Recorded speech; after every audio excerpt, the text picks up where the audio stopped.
Welcome back. You're watching The Globe. Now, as we continue to focus on women in the month of August, we look now at women who at times of war and conflict are often the most vulnerable. Along with children, they suffer immense loss, often being displaced, losing everything, including family, possessions, and even their dignity. In August 2020, South Africa adopted a National Action Plan, NAP, on Women, Peace and Security, WPS. This with a vision of attaining sustainable peace, security and equality for girls and gender non-conforming persons. Well, to tell us a little bit more about the WPS and how it can best be put into action, I'm now joined by the Executive Director of the Institute for Reconciliation and Justice, Professor Cheryl Hendricks. Professor, thanks very much indeed for joining us and welcome to the program. Pleasure to be here with you, Peter. All right, so this action plan, this NAP, what informed this coming into being? What were you seeing on the ground that was of concern? So this is part of a broader women, peace and security agenda that started already in the year 2000 when the UN Security Council adopted UN Security Council Resolution 1325, looking at what was happening to women in conflict situations, and then arguing that women should be participating in decision-making around peace processes, that there should be more protection for women in conflict situations, and prevention of violence against women, as well as more gender mainstreaming in relief and recovery efforts. South Africa was actually selected in the year 2009 to adopt a national action plan. So the UN calls on all countries to adopt national action plans to deal with the peace and security issues that women confront in their particular countries. And South Africa was selected in the year 2009 as a model country for the development of these national action plans. But it was really only in 2015 that we began to seriously sit down and get inputs for the National Action Plan. And women wanted our National Action Plan to speak about the challenges that they were facing internally, as well as our external missions. So you know that South Africa deploys women as peacekeepers. We actually have around 20% of our women deployed in the DRC as peacekeepers. And that South Africa also engages in mediation and conflict prevention on the continent. So we wanted to balance a focus on WPS that took account of the needs of women in other countries and our own internal needs. And I think that we developed quite a comprehensive plan. So it took us 11 years to develop this National Action Plan. As you mentioned, it was adopted by Cabinet in August 2000 and launched in 2001. And as you know, that was the midst of COVID. So there wasn't much we could do. But this year, we've started implementing it in earnest. Civil society organizations have come together to have various dialogues, to take a 50-page document, and I can show you, change it into a readable, user-friendly document that is available also in local languages. Really, what we're calling for is for government to implement some of the good legislation that we already have, for government to have more women, not only in the security sector, but also at the AU, at the UN, at SADC, all of these peace and security architectures that we refer to. And then also to have the security sector institutions be more responsive to the needs of women. As you know, we have the highest numbers of women in the security sector, but we still have the highest levels of gender-based violence in this country. So how do we begin to deal with some of those issues? And this is what the plan then begins to address. I believe you have quite a number of round tables where you hear directly from the women and they give you valuable feedback. In 2022, what are the issues for the women in general in South Africa? Gender-based violence is one of the biggest issues for women, but women, as a consequence of that, they're facing trauma. Women are vulnerable in the homes, outside of the homes, and even to a certain extent in workplaces as well. So that comes through pretty strongly. Women's economic vulnerability, the emotional stress that women are also facing. In these dialogues, we've also heard from a number of very young women, ages 12 to 15, who have been experiencing violence as well. So this is coming through very strongly, but I think that women also have some of the solutions for what needs to happen.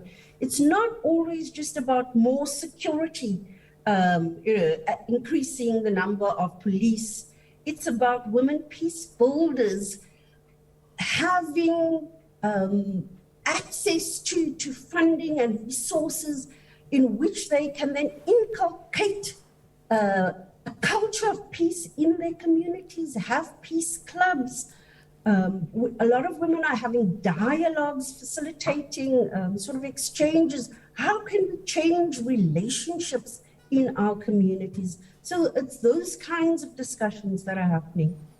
All right. So I know we're going to talk about the youth just now, but perhaps finally, what kind of solutions then are bearing some fruit? I know this plan has only been in play for a while and a lot of fact-finding has been taking place, but what are the ones that are going to change the game and help women and girls and those non-conforming genders types?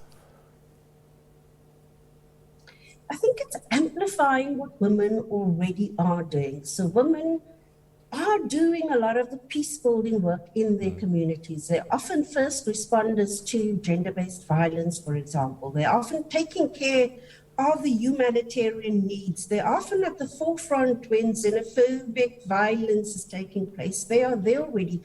So we're hearing a lot, how do we amplify this kind of work? What could we do with 100,000 women peace builders as opposed to just 100,000 police or army people? We can do so much more to change the culture of violence in our societies. And it's that kind of discussion that is being held more than anything else.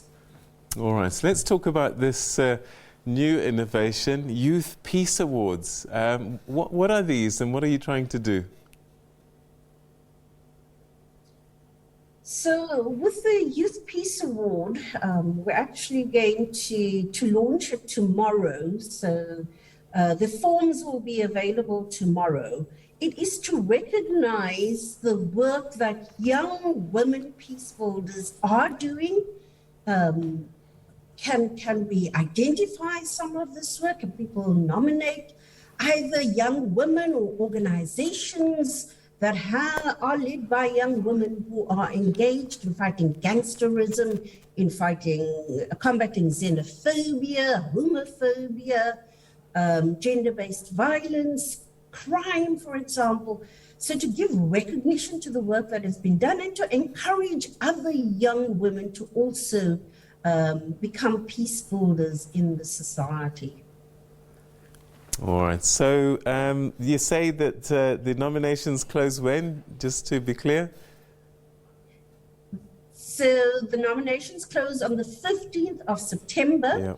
And if you go to the IJR's website, www.ijr.org.za, or to www.sanap-wps.org, you will see the nomination forms there.